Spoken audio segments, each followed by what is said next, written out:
19:25-30.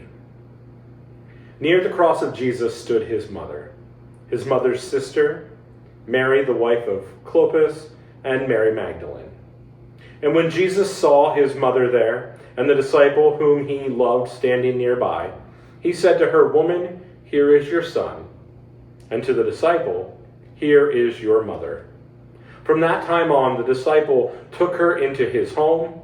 Later, knowing that everything had been finished, and so that scripture would be fulfilled, Jesus said, "I am thirsty." And a jar of sour vinegar was there, and so they soaked a sponge in it and put the sponge on a stalk of hyssop plant and lifted it to Jesus' lips. And when he had received the drink, Jesus said, "It is finished." With that, he bowed his head and gave up his spirit. Today, as we stand at the foot of the cross with the women who stayed faithfully with Jesus, among them were his mother and Mary Magdalene, and others who had followed him throughout his ministry.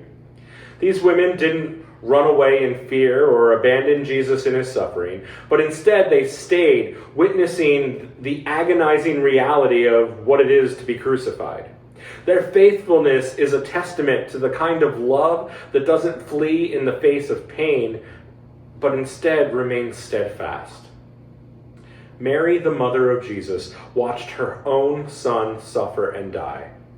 Her presence reminds us of the deep sorrow that comes with love. Mary Magdalene and the others show us what it means to stand by those we care about, even in the hardest moments. Good Friday challenges us to consider who are the people that we stand with in our times of need.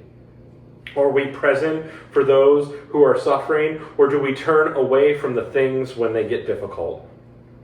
It also invites us to reflect on our relationships with Jesus. Do we stay near the cross, trusting in his love and sacrifice?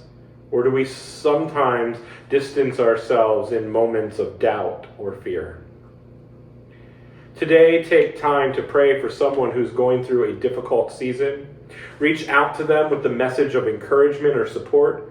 Reflect on how you can be a steady presence in their lives, just as the women were for Jesus.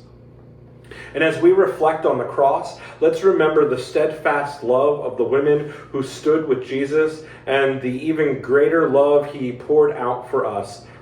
For the cross reminds us, no matter how dark things might get, God's love endures.